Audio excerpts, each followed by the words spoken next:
Bom, queria agradecer ao Luiz Nassif pelo convite. No título inicial da palestra, desse painel, era mais utilitário, utilização do meio bem.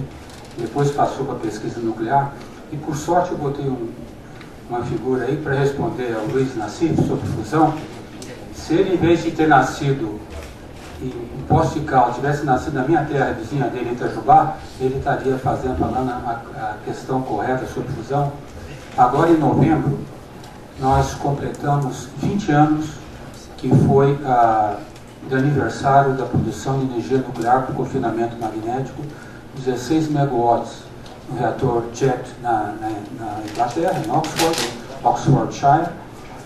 E o Brasil colabora bastante, aliás, nesse trabalho seminal. Tem o nome de 2 brasileiros da Universidade de São Paulo que participaram lá.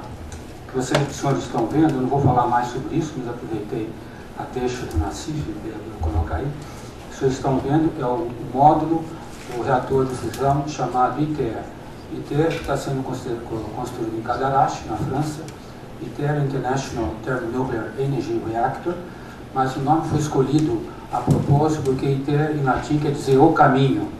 Então nós estamos falando na produção de energia depois dos anos 2050. Tem uma outra característica interessante, então esse reator está sendo construído num consórcio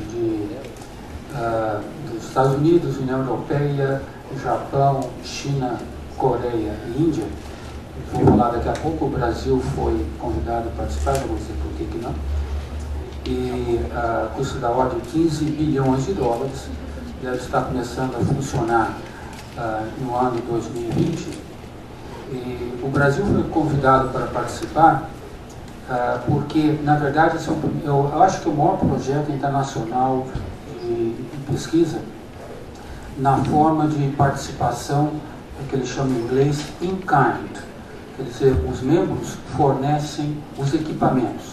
Então, os 15 bilhões de dólares é um número meio fictício, porque, por exemplo, todos, sei lá, 300 cientistas chineses que trabalham nesse projeto, os seus salários são computados como se fossem salários europeus, mas, na verdade, o dinheiro fica na China.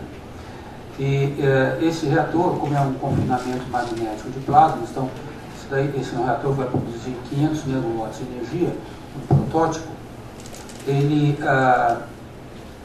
o plasma tem a temperatura altíssima, né, um plasma frio, fusão fria que falou o Nassif, uma temperatura de 500 milhões de graus centígrados lá dentro, então tem que ser confinado por campo magnético, não pode tocar a parede.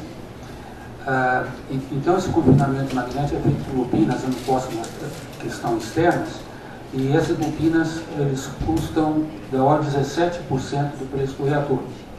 E elas são feitas de ligas de nióbio titânio, nióbio estânio. E como o Brasil produz 90% de todo o nióbio do mundo, em Araxá também, na nossa terra, em Minas Gerais, né? Tudo é feito em Minas. Começa lá. Então veio 2 vezes ao Brasil o Sir David King, que era o assessor científico do primeiro-ministro inglês. Teve 2 vezes aqui em São Paulo, conversando comigo, vamos falar com o ministro Sérgio Rezende, mais 4 especialistas europeus. Nós fomos até Araxá, a produção de nióbio, e a proposta era incrível, era instalar no Brasil, junto com a Astrom e outras empresas, uma firma para fazer os fios supercondutores. Então o Brasil daria uma contribuição in kind, que seria interessante. Claro, o governo teria que gastar dinheiro, mas seria encomenda colocada no Brasil. Infelizmente, o governo, que é o meu amigo Sérgio Rezende, acharam que seria bom entrar no projeto, então não entramos. Mas foi talvez uma perda de oportunidade. Mas completamos 20 anos, então, que a fusão nuclear foi demonstrada. Nós sabemos como produzir energia de fusão e sabemos como controlar e sabemos como tirar energia. O único problema, por que não fazemos reatores, é que, embora o plasma seja confinado ao campo magnético, a densidade de energia radiada de nêutrons na primeira parede do reator é muito alta. Nos lugares que mais energia vai dar 10 megawatts por metro quadrado. Então, 10 megawatts por metro quadrado, não tem nenhum material que resista, mas os europeus estão desenvolvendo uma liga chamada Eurofer, que pode suportar isso, e eu gosto de fazer menção aqui que um dos maiores especialistas do mundo no teste dessa liga é o atual presidente da Comissão Nacional de Energia Nuclear, o professor Ângelo Padilha. Então o Brasil tem uma inserção muito grande nesse projeto, junto com o professor Hugo Sandini, da Escola de Engenharia de Lorena. Então o Brasil tem inserção nessas pesquisas avançadas.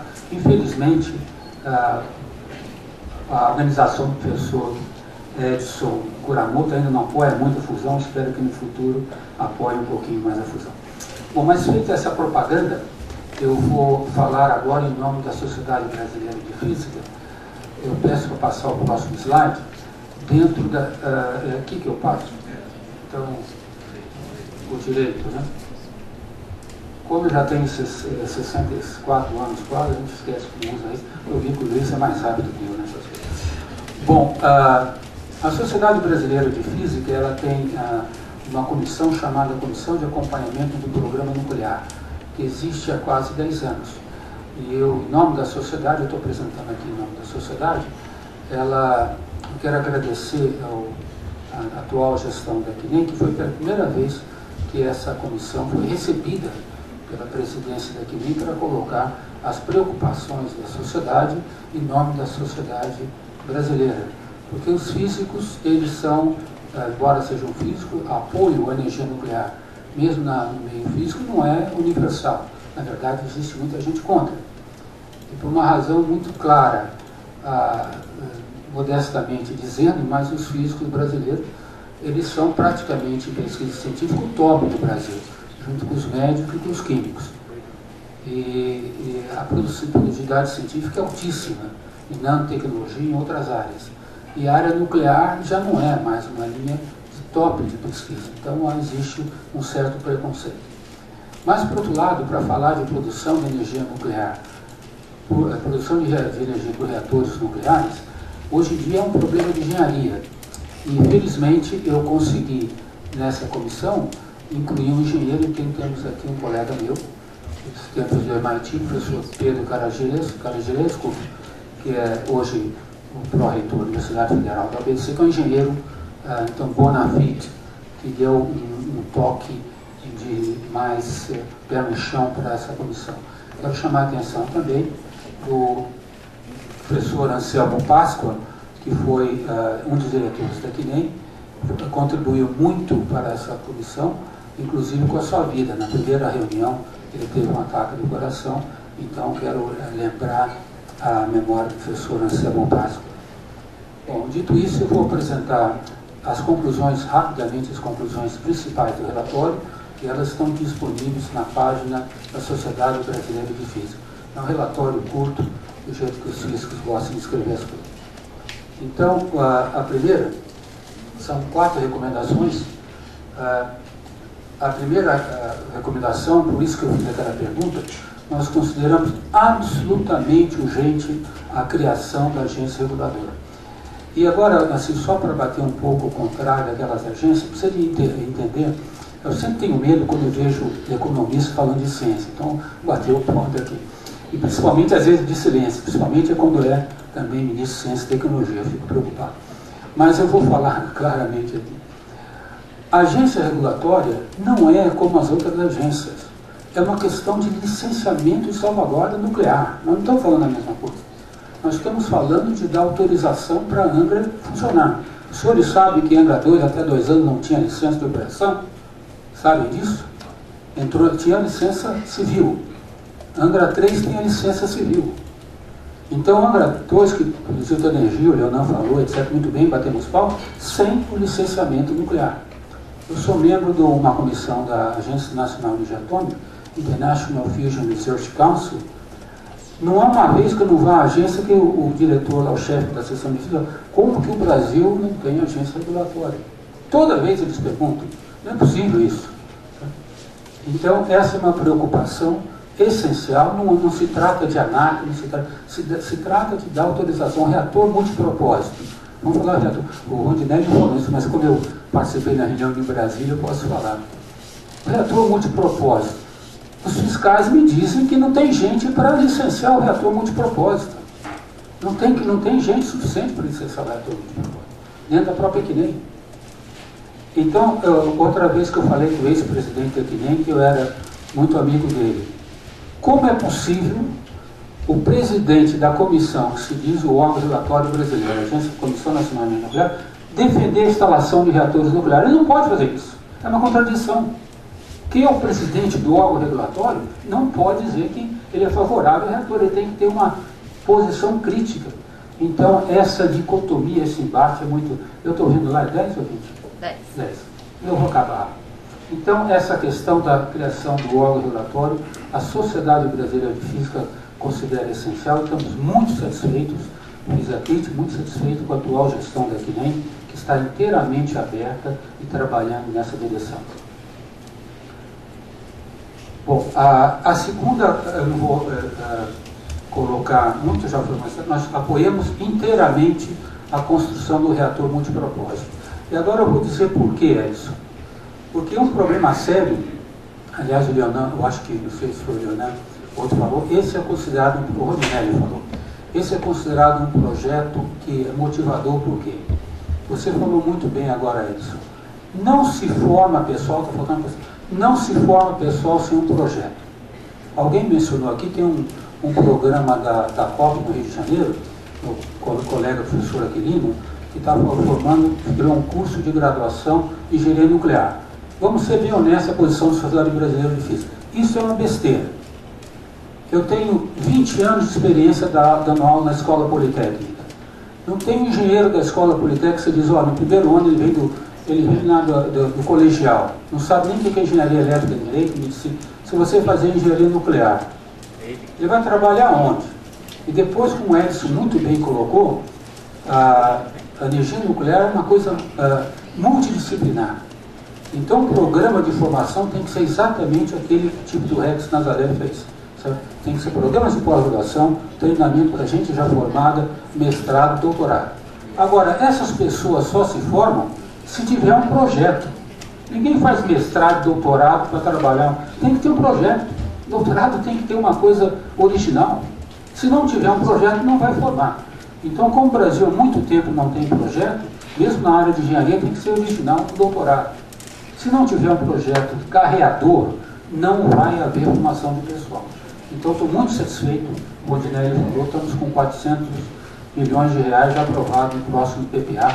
Isso foi uma atitude correta, e Edson, eu considero uma atitude de Estado e do governo de apoiar o reator multipropósito, e a Sociedade Brasileira de Física apoia inteiramente essa iniciativa. Bom, a próxima recomendação, isso daqui é essencial, é a questão de colaborações internacionais. O Brasil, como tem na sua Constituição eliminado a possibilidade de trabalhar em aplicações militares na energia nuclear, o Brasil tem agora uma posição moral e ética elevada no cenário internacional. Sabe? Nós colocamos, é claro, está entre linhas, mas quem quiser entenda, o Brasil não deve participar de nenhuma colaboração que envolva possibilidades de aplicações e intenções militares. Isso a sociedade é totalmente contrária a qualquer movimento nessa direção, mesmo que seja motivado politicamente. No entanto, devido ao que eu vou falar nas minhas considerações pessoais, no final, o Brasil, infelizmente, afastou-se da pesquisa, das colaborações internacionais. Eu já mencionei o caso do ITER, mas outras principais. Existe uma colaboração internacional muito grande, que são os reatores de quarta geração, que algumas pessoas falam reatores intrinsecamente seguros. Não gosto desse nome intrinsecamente seguro, mas são reatores que têm sistemas passivos de acabar com a reação nuclear sem precisar do acionamento de elétrico, etc. Bom, havia um projeto, acho que coordenado pela Westinghouse, depois foi da Itália, e que o Brasil tinha uma participação efetiva, pessoas do IPEM. O professor Nilson mandava eles trabalhar no projeto o tempo todo, né, professor Nilson? O Brasil participava desse projeto. Existe outra colaboração muito interessante nos chamados reatores ADS, Accelerator Driven Systems, reatores acionados por aceleradores. Esses são reatores muito interessantes, que não existe ainda aplicado, mas que eles são a reação, o reator, ele entra em criticalidade através de um feixe de íons de alta energia que entra no reator. Cortando esses feixes, essa energia, a reação para.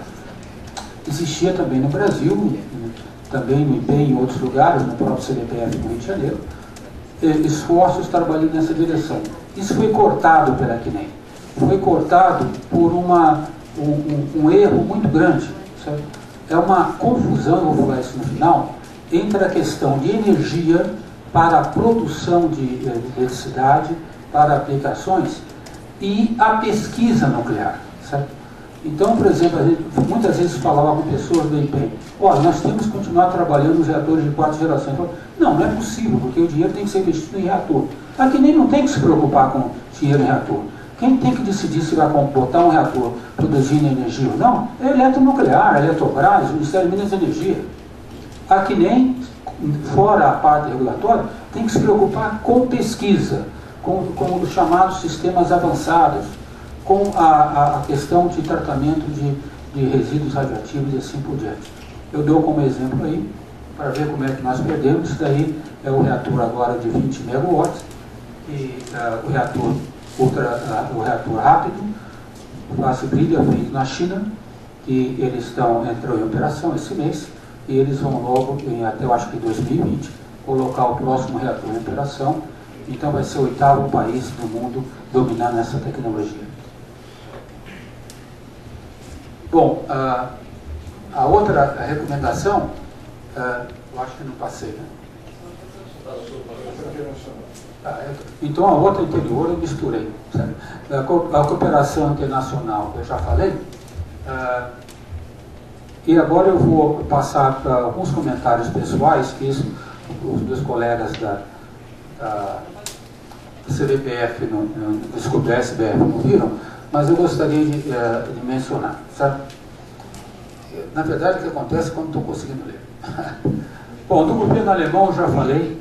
Eu acho que o acidente de Fukushima está muito mal interpretado, então, mas como já foi falado isso, eu vou simplesmente pular em função do tempo.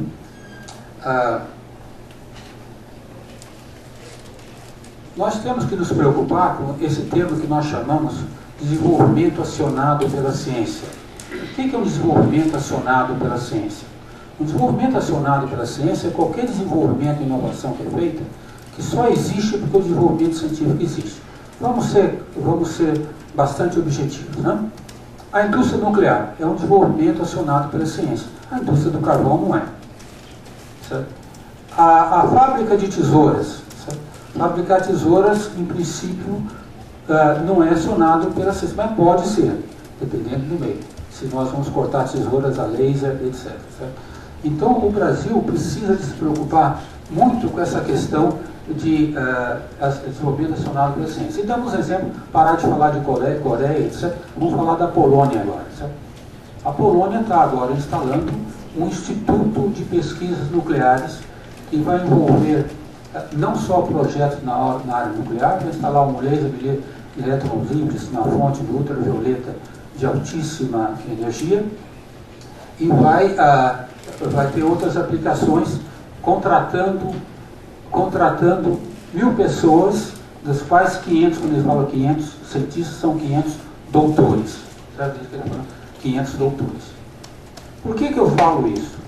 Porque, na verdade, principalmente na parte nuclear, Edson, fora a parte de produção, o que aconteceu no Brasil nos últimos 30 anos, eu considero uma vergonha. Sabe? Nós não temos mais instalação de grandes institutos. Não temos mais grande empenho, não tem mais desenvolvimento internacional. Eu comentar, falaram várias das coisas da China, eu vou comentar uma para o Nassif aqui. Em 2006 estive numa reunião da Agência Nacional de Energia Atômica em Chengdu. E ali eles apresentaram o primeiro um reator daquele de fusão que eu mencionei, feito supercondutor, com a maior parte dos supercondutores de alta temperatura. Os participantes, todos convidados, depois que eles apresentaram, a delegação americana se levantou-se e pediu para todo mundo bater palma, que era a primeira vez que aquilo era conseguido. Tinha um chinês do meu lado e eu perguntei para ele, esse chinês já trabalhou conosco na Universidade de São Paulo. Eu perguntei para ele, olha, como é que vocês conseguiram, eu tenho um problema técnico, como é que se faz a ligação de um condutor de alta temperatura com baixa temperatura, tem que uma transição. Perguntei para ele, como é que vocês resolveram isso? Ele riu e falou, professor, eu não vou responder porque o senhor sabe que eu não posso responder. Mas vou dizer uma coisa, existe na China da ordem de 100 institutos que só fazem a transição entre a pesquisa científica dos laboratórios e instituições científicas para a parte produtiva. Só entra em qualquer lugar da internet e não vai achar esses institutos mencionados. Mencionei isso para o professor Sérgio Rezende e ele depois tentou descobrir, também não descobriu. Essa foi a resposta chinesa. Então, se não houver uma atuação do governo muito forte, nós não vamos transferir nada para a indústria. Se você falou do Victor Cruz, mas o Victor Cruz tem um grande erro. Ele fala que inovação se faz no chão da indústria. Não é verdade. Alguma inovação se faz no chão da indústria. Um microscópio eletrônico de alta resolução para nanotecnologia, resolução de 1 ano, não se faz no chão da indústria. Se faz em Oxford, se faz em lugares como esse. Esses pinatos é que fazem isso. Então, se nós não tivermos investimento nessa área, nós não vamos, de jeito nenhum, desenvolver mesmo a área nuclear. E termina aproveitando um comentário do Leonardo, que eu gostaria de falar. Ele falou sobre a confusão de potência e energia. E isso me preocupa, porque, eu não sei se os senhores sabem, mas a primeira usina hidrelétrica do mundo, feita no estado de Nova York, dizem que foi na Niagara Falls, mas não foi uma cidade próxima, foi feita em 1886, se não me engano. 4 anos depois estava sendo feita a primeira indústria hidrelétrica perto de Petrópolis, vocês podem visitar até hoje no Brasil, então o Brasil estava no calcanhar. Em 1900, está sendo fundada a Escola de Engenharia em Itajubá, Engenharia Eletrotécnica. Né? Meu avô formou-se lá em 1906, 1905 já engenheiro eletrotécnico. Então o Brasil perdeu muito desse desenvolvimento. Mas por quê? Porque essa cultura científica se afastou. Megawatt, meu avô dizia aquele dia, a confusão entre potência e energia se deve à invenção do engenheiro do megawatt-hora. Não existe uma crise energética no Brasil que a Globo não diga foram gastos de energia tantos megawatts por hora. Isso não tem o menor sentido. O físico fica horrorizado de escutar isso. Tá? Mas é o que sempre falo. E por que isso é assustado? Saiu há 2 semanas atrás uma nota na Globo, eu esqueci de uma empresa que está fazendo detetores fotovoltaicos para células solares com uma maior precisão. Né?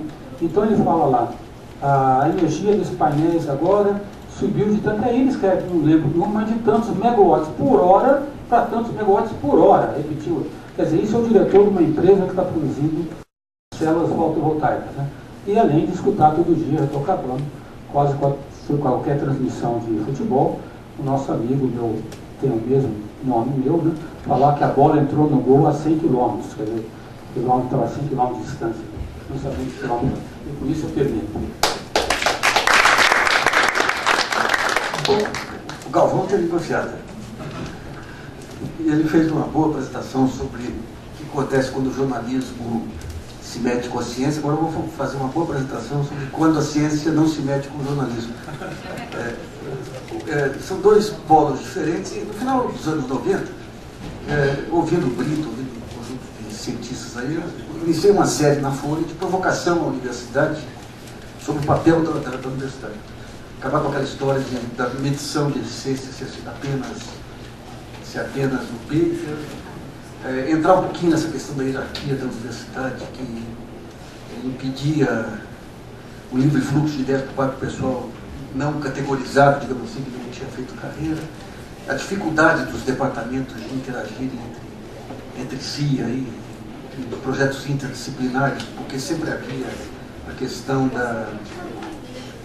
quem manda no projeto, a questão de acadêmicos que eram desviados para funções administrativas, porque a função administrativa dava um status maior, sem ter a menor vocação, matava-se o pesquisador sem dar espaço para o gestor. E isso aí deu uma bela discussão, uma ampla discussão, que eu recebi e-mails aí do Brasil inteiro de pessoas falando, finalmente tem um pouco de luz aí. E essa discussão acabou levando muita resistência para a parte física. Até no departamento do meu primo lá na Universidade Federal de Minas Gerais, que achava que o papel do pesquisador ele tinha que estar livre para pensar a origem do universo e tudo.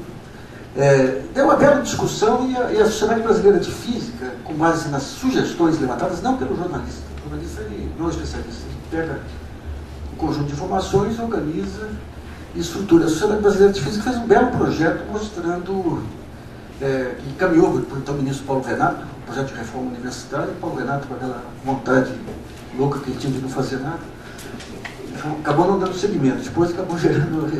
O que eu quero dizer é o seguinte, assim como o jornalismo ele tem esse vício, às vezes muito exacerbado, da superficialidade, das conclusões erradas, a universidade ela tem o vício de estar muito próximo a Deus.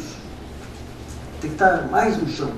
Eu fiquei muito honrado quando o David Dosch, o pessoal da Sociedade Brasileira de Física, comprou uns 40 volumes aí de um livro que eu lancei tempos atrás, chamado Os Cabeças de Planilha, onde eu estava com conhecimento superficial do jornalismo, não estou ironizando não, mas você que transita em todas as áreas. Então você descobre a importância da certificação, a importância da gestão, a importância dos arranjos produtivos. Então eu acho que o dia que tiver, digamos, o jornalismo mais aprofundado e a universidade mais perto da terra do que do céu, vai ser o melhor dos mundos. E Minas vai ganhar muito com isso também. E queria parabenizar e apoiar as decisões da Sociedade Brasileira de Física, particularmente em relação ao reator de propósito brasileiro, e fazer uma ponte aí dizendo que na apresentação do Kuramoto ele vai ter que colocar mais um pontinho aí que vai ser o reator de propósito brasileiro. E aproveitar falar um pouquinho mais sobre ele, complementando o que o Rondinelli falou. Então, uma das coisas é que o reator ele está visando principalmente a produção de radiofármacos, radioisótopos, sendo que o principal deles é um produto de reator que é o molibdênio 99, responsável por 80% de todos os procedimentos em medicina nuclear, cardiológicos, oncológicos principalmente. O Brasil foi um dos pioneiros nessa área, né, como foi mostrado pelo Kuramoto. Porém, nós não, por motivos aí de desatar nó, né, a gente parou. E os nossos colegas argentinos, por exemplo, não pararam. Então eles evoluíram na área nuclear, construíram reatores, produziram radioisótopos, e hoje a gente compra deles, né? Depois de toda essa crise e tudo, a gente passou a comprar deles. E aí, com esse processo todo, começou a descobrir quais os números e descobrimos o seguinte, que o Brasil tem uma das medicinas nucleares mais avançadas do mundo. A gente consome 4,4% dos produtos produzidos em reatores no mundo, que é bastante, né? Igual o Canadá, igual o Japão. Porém, nós estamos 2,6 vezes menores em consumo per capita do que a Argentina. Então a gente precisa crescer 2,6 vezes no mínimo para ter um padrão sul-americano de ponta, vamos dizer assim, né, para dar números aí que estão dentro do nosso alcance.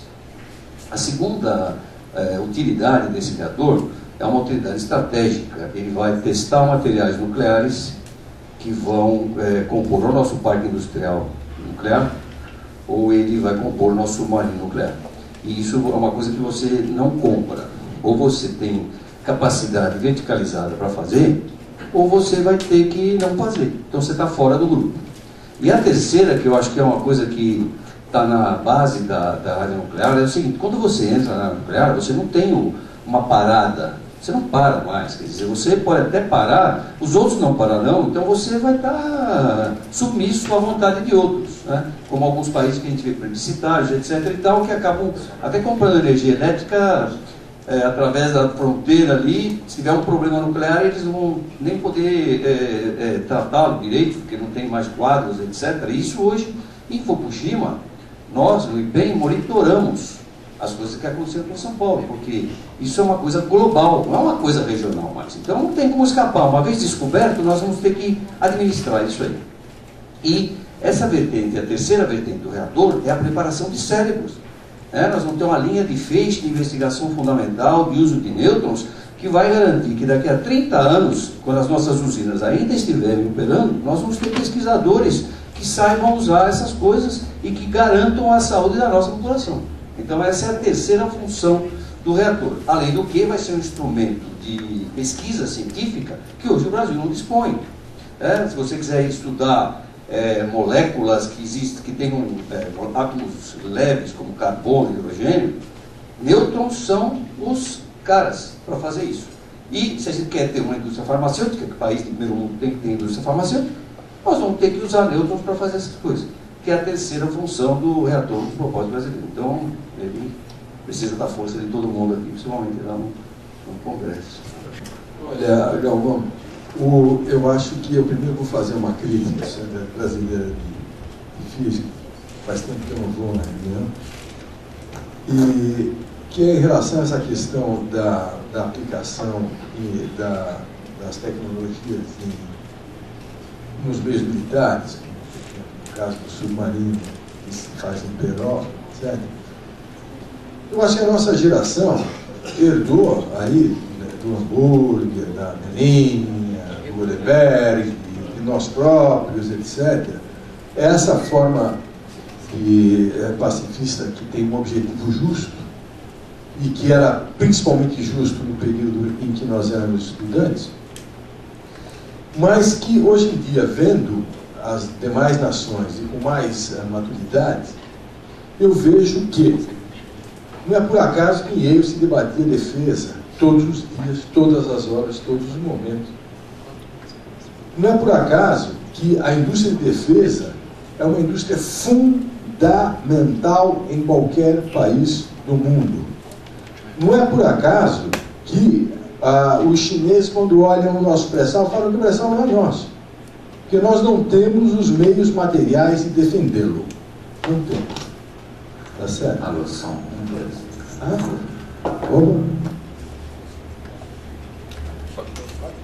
Então, eu acho o seguinte, o que eu acho que nós temos que olhar a questão da defesa e a questão dos físicos na defesa, não como uma questão agressiva, não como uma questão, mas como uma indústria que é uma indústria de alto poder de arrasto, absolutamente necessária, não necessariamente com armas atômicas, eu não estou pensando em bomba, etc., que a Constituição proíbe, porque a Constituição proíbe a gente acata. Mas existe uma série de outras tecnologias, uma série de outras coisas que a gente tem que olhar de uma forma mais madura, esse tipo de coisa.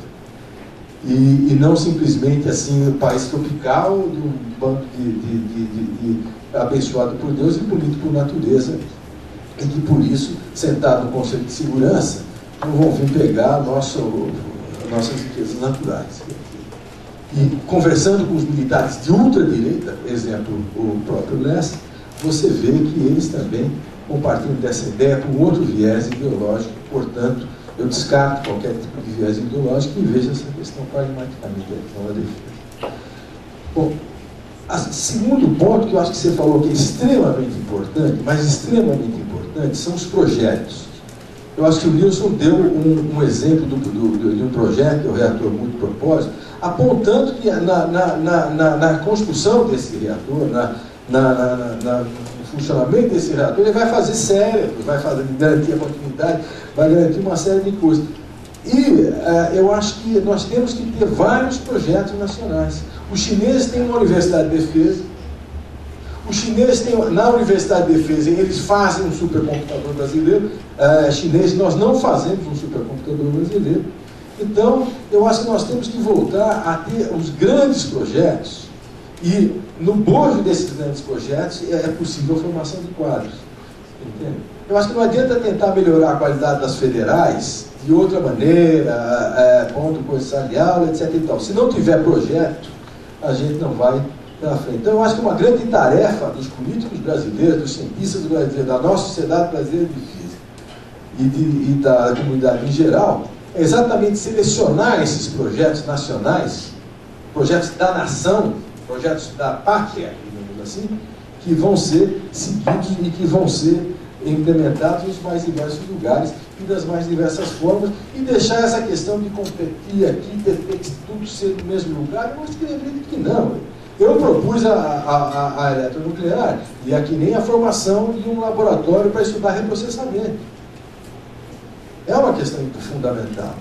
junto com o repositório de combustível nuclear usado, cujo projeto enviei a eles, foi feito lá em São Carlos.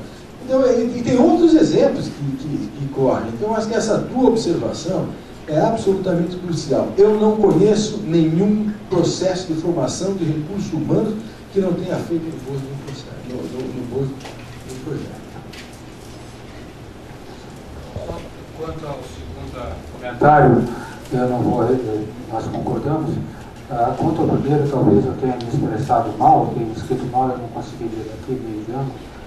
A posição da Sociedade Brasileira de Física ela é contrária a qualquer atuação que fira a Constituição. Então, o uso da energia nuclear para visibilidade, quer dizer, bomba. Ninguém ali é contrário à propulsão nuclear. Inclusive, colaboram, tem colaborações com isso. Né? Inclusive, eu não mencionei, porque aproveito a questão do projeto para mostrar como é que nós temos uma inserção grande. Eu acho que os grandes projetos que tem no Brasil agora, que é com auxílio da boa imprensa, de maneira que vai aparecer um pouco melhor, é o detetor antineutrinos que nós estamos instalando do lado do reator Angra 2. Então, não sei se os senhores sabem, mas um dos problemas de salvaguarda nuclear é saber o quanto que tem de plutônio no combustível, no processamento do reator. Isso, na verdade, só pode ser avaliado através de uso de programas e medidas feitas pelos operadores, mas não online. O pessoal de altas energias, liderados pelo CNPF, como trabalha em física de partículas, que às vezes as pessoas dizem que pensar como Deus, mas na verdade eles estão desenvolvendo um reator antineutrino, aliás, um detetor antineutrino, que com a ajuda da eletronuclear está sendo instalada do lado do reator Angra 2. Isso vai permitir um monitoramento online em tempo real da potência do reator, certo? E numa segunda etapa do inventório de plutônio. Então, esse projeto, que tem recebido apoio do governo, da eletronuclear, é uma das meninas dos olhos da Agência Internacional de Energia Atômica. Então, eles veem isso daí como realmente uma atitude pacífica, do uso pacífico de energia nuclear no Brasil. Então, a atuação, essa mescla de ciência e tecnologia existe no país e precisa de projetos como esse para alavancar pessoas de grande qualidade. Eu vou ter que fazer uma parte. Essa questão do plutônio é uma questão que tem infernizado a minha vida. E todo mundo sabe, qualquer gerente de um reator de plutônio norte-americano, se você for com plutônio de PWR, ele não te deixa entrar dentro da unidade dele, porque esse plutônio é altamente contaminado. O nível de contaminação do plutônio que está envolvido, não só no PWR, mas também no reprocessamento para fazer o MOX, todo mundo sabe que é contaminado, que não dá bomba, que não é assim que faz bomba.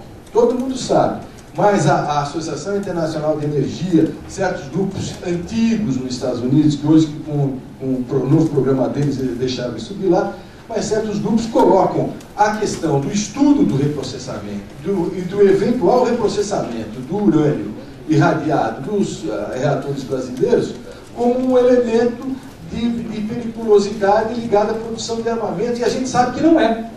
Então, existe uma ligação tênue entre aquilo que se diz que se para armamentos nucleares e aquilo que se diz que não é para armamentos nucleares. Então, muito, nós temos que ter um cuidado muito grande nesse tipo de coisa. Porque se enriquecer a 20% é fazer bom, ele precisa, o Wilson precisa de 20%. Tá certo? Então eu acho que a gente tem que ter esse ponto aí, para senão tudo que a gente faz eu acho que é um ponto importante, porque essa questão que ele estava comentando de falar para fora. Isso aí, um termo, quando se usa isso, quando se pega o grau de informação da mídia hoje sobre a parte nuclear, até de acordo com aquele exemplo que eu dei, fala em nuclear, vem imediatamente questão de bomba. Então, como o grau de informação é muito baixo, qualquer tipo de frase, dá margem a essa questão. Agora, só para esclarecer um pouquinho aquela posição do Brito Cruz, você deu um exemplo aí de desenvolvimentos tecnológicos aí complexos. A inovação que ele fala não é essa alta inovação, é a transformação de avanços científicos em produtos de mercado aí através de procedimentos de adaptação. Eu acho que ele não pensa aí na empresa substituindo os institutos de pesquisa e a universidade na alta ciência. Bom, Luiz, eu gostaria de fazer um adendo. O Dom fez um comentário. Nós também somos a favor da agência, que eu acho que a agência está um pouco atrasada em relação ao processo do desenvolvimento nuclear brasileiro. Mas Angra 2, a questão do licenciamento de Angra 2 não foi devido à falta de uma análise de licenciamento por parte da CNEM. A Comissão Nacional de Energia Nuclear já tinha licenciado a parte nuclear, né, do licenciamento de Angra 2, e o licenciamento só não saiu por causa do IBAMA, devido ao processo de licenciamento ambiental, que o IBAMA estabeleceu certos itens do TAC, a Eletronuclear cumpriu o TAC, enviou todos os itens do TAC, enviou ao IBAMA, e o IBAMA enviou, na realidade era um pedido do Ministério Público Federal, e o Ministério Público Federal sentou em cima do processo. Então, na realidade, não foi um atraso devido à ação da Comissão Nacional de Energia Nuclear, e sim por parte do Ministério Público Federal que esse evento, essa audiência pública que vai ter no dia 24, que o Dona mencionou, na Comissão do Meio Ambiente, é justamente para discutir essa questão do licenciamento ambiental que está preso no Ministério Público Federal. Não, Angra 2, de Angra 2. E outra questão, quando se fala uma menção do deputado que o Congresso é a favor da energia nuclear para a medicina, para as aplicações, e é contra a energia nuclear para a geração de energia, não existe, na realidade, uma diferenciação dessas duas tecnologias, né? A produção dos reatores nucleares, a produção de energia elétrica por parte das usinas nucleares, alavanca a pesquisa na área de aplicações. Isso foi desde o início, né, da pesquisa científica no Brasil. Tanto é que, com a criação do CNPq e a prospecção dos minérios nucleares, foi descoberto o nióbio, né, e outros minerais. E alavancou também a pesquisa científica em outras áreas que não a nuclear. Então a pesquisa científica está toda ela envolvida. Ela não existe uma separação. Eu sou a favor de uma separação e a favor da geração ou de aplicações nucleares e contra a geração. Isso é uma questão complicada. Agora a questão do nióbio se viabilizou quando trouxeram lá dos Estados Unidos um sino-americano lá que tinha tecnologia, que tinha-se o nióbio e não se sabia como desenvolver. Bom, queria agradecer muito os dois palestrantes, mais uma rodada aí, com muita informação aí para ter desdobramentos aí, e depois a gente vai entrar em contato com vocês por e-mail aí para aquela montagem da sala da energia nuclear, aí, a sala das partículas atômicas aí. Muito obrigado a todos os senhores também.